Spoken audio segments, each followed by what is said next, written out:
Pemirsa, Ditsamapta Polda Sumut melanjutkan upaya evakuasi korban banjir bandang di Desa Martelu, Kecamatan Sibolangit, Kabupaten Deli Serdang, Sumatera Utara.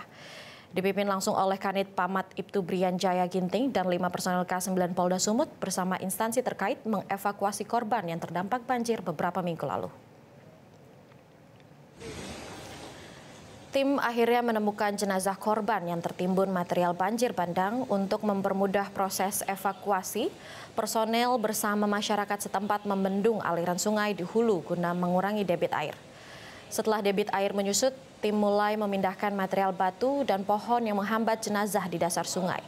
Jenazah akhirnya berhasil diangkat dan dimasukkan ke dalam kantong jenazah untuk proses lebih lanjut. Jenazah dievakuasi ke atas lembah menuju ambulans yang telah disiapkan di lokasi akhir yang dapat dijangkau kendaraan dan dibawa ke Rumah Sakit Bayangkara Medan untuk proses identifikasi dan otopsi.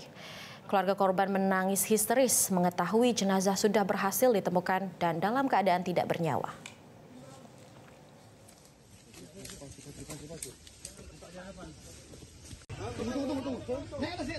Jelajahi cara baru mendapatkan informasi. Download Metro TV Extend sekarang.